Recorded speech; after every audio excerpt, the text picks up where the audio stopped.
সবাই সবাই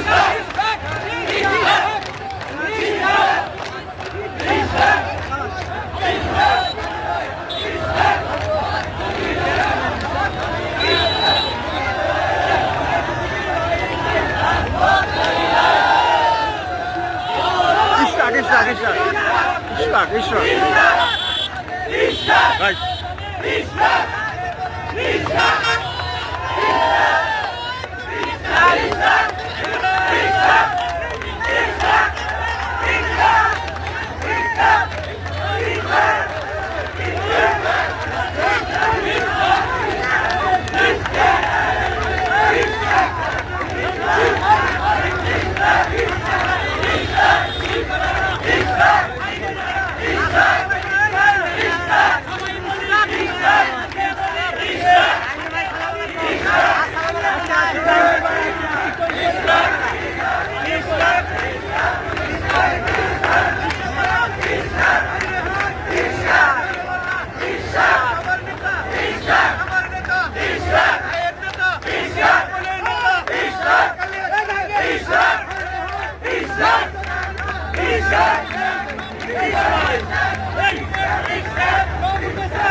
ভারতবর্ষের আনাচে কানাচে থেকে হর্ষদ বহানির ভয়েস থেকে আজকে যেভাবে হাদির কণ্ঠকে দিয়ে সারা বাংলাদেশ আত্মস্থ করেছিল, সেই ইনকিলাব আবার আবাবিলের মতো আসমান থেকে ফিরে আসবে।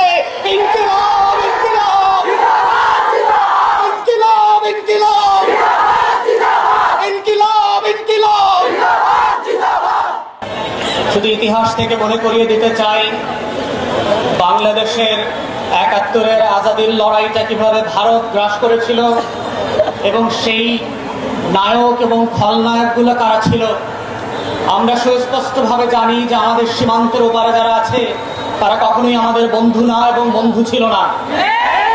কিন্তু যেটা আমরা জানি না সেটা হচ্ছে আমাদের সশস্ত্র বাহিনীর মধ্যে কারা ঘাপটি মেরে দিল্লির খলনায়ক অ্যাসেট হিসাবে কাজ করছে।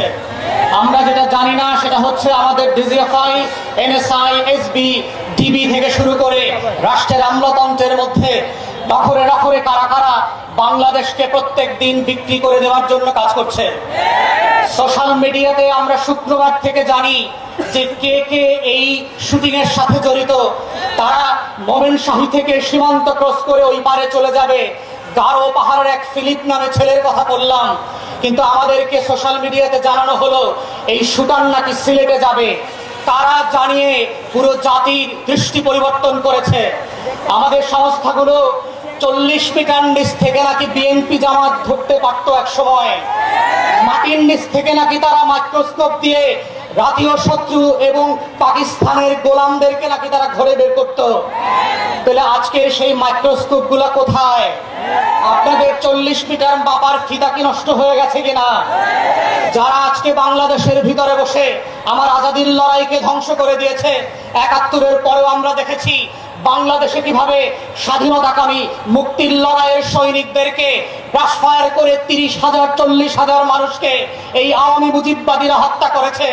আমরা দেখেছি কাউন্টার কুর মধ্য দিয়ে আমাদের সশস্ত্র বাহিনীর ভিতরে শৃঙ্খলা বিনষ্টের যে নিরলস প্রচেষ্টা। আমরা সেই সময় দেখেছি কাদের সিদ্দিকের মতো এক গোলাম রাজাকার ভারতের, তার নেতৃত্বে কাদেরিয়া বাহিনী করে সীমান্তের প্রশিক্ষণ, টাকা এবং অস্ত্র দিয়ে আমার শত শত বিডিআর জওয়ানকে হত্যা করা হয়েছে। আমরা 75 পরবর্তী বাস্তবতায় দেখেছি কিভাবে বাংলাদেশে রাজনৈতিক অনৈক্য তৈরি করা হয়েছে। এই প্রসেসের মধ্য দিয়ে পৃথিবীতে প্রত্যেকটা আজাদির লড়াইকে কিভাবে খেয়ে দেওয়া হয়। অথবা আজকে অভ্যুত্থানের পক্ষের শক্তি যারা ছিলেন, আপনারা যদি বোধ করে থাকেন 10টা 20টা 30টা 50টা আসনের জন্য ডানে বামে তাকাবেন, মনে রাখবেন বিএনপি জামাতের নেতাদের ফাঁসি কিন্তু আটকানো যায় নাই। আপনাদের বিভক্তি কিন্তু পুরো জাতিকে সর্বগ্রাসী ছোঁয়ার মধ্যে ফেলে দেবে এবং সেই ছবল থেকে কেউ বাঁচতে পারবেন না। তাই আজকে 75 পরবর্তী সেই বাংলাদেশের আজাদি যে হস্তক্ষেপ ছিল, আজাদি ছিনতাই হয়ে গিয়েছিল, সেই ছিনতাই হওয়ার ইতিহাস থেকে নতুন করে আবার আমাদেরকে শিখতে হবে যে বাংলাদেশের এই খলনায়করা কিভাবে প্রশাসনে ঘাপটি মেরে বসে আছে, বিভিন্ন রাজনৈতিক দলকে বিভ্রান্তির মধ্যে ফেলছে। গণ অভ্যুত্থানের এক দলকে আর এক দলের বিরুদ্ধে বট বাহিনীর মিথ্যা পোস্টের মধ্য দিয়ে লেলিয়ে দেওয়া হচ্ছে, সম্পর্ক হানি করে বাংলাদেশকে রাষ্ট্র আকারে দুর্বল করা এবং এইখানে নির্বাচনকে ভণ্ডুল করবার যে আয়োজন চলছে এবং এর পিছনে যে বয়ানের রাজনীতি আছে। আমার 5 দশকের বুদ্ধিবেশারা, আমার সাংবাদিক আর শিক্ষকরা ফেসবুকে যারা বিভিন্ন সময় সুশীলতা দেখান, তারা যেভাবে বয়ানের রাজনীতি করছেন, দিল্লির আধিপত্যবাদকে সফট পাওয়ার আকারে আমার সামনে হাজির করছেন, এইটা হচ্ছে অশনি সংকেত। এবং গণ অভ্যুত্থানের তরুণদেরকে মাথায় রাখতে হবে যে এই অভ্যুত্থানটা কিভাবে আগেও আজাদির লড়াইটাকে নাই করে দেওয়া হয়েছিল, কোন কোন উপকরণ দিয়ে করা হয়েছিল, কোন কোন প্রতিষ্ঠানকে দিয়ে করা হয়েছিল, রাজনৈতিক দলগুলোর ভুল সিদ্ধান্তগুলোকে কিভাবে আবার মঞ্চস্থ করবার চেষ্টা করা হচ্ছে। এটা বোঝার মধ্যেই হচ্ছে জুলাইকে ধরে রাখার একমাত্র শব্দ। আজকের গণ অভ্যুত্থানের শক্তিগুলোকে মাথায় রাখতে হবে। শত্রু সাপেক্ষে আমার বয়ানের রাজনীতি যেমন মোকাবেলা করতে হবে, শত্রু সাপেক্ষে আজাদির লড়াইকেও হেফাজত করতে হবে। এটাই হচ্ছে আজাদি ধরে রাখার একমাত্র বাহন, এর বাইরে আর কোনো লড়াই নাই। এবং সেই লড়াইতে আমরা চাই নতুন করে আবার ইনকিলাব জিন্দাবাদ হয়ে জাতীয়তাবাদী দলের ধানের শীষ প্রতীকের মনোনয়ন দেওয়া হয়েছে আরো 1 মাস আগে। আমরা যখন জনাব তারেক রহমানের নির্দেশে বাংলাদেশ জাতীয়তাবাদী দলের মনোনয়ন দেওয়া হয়েছে, তার 2 দিন পরে আমি একটা সিদ্ধান্ত নিয়েছি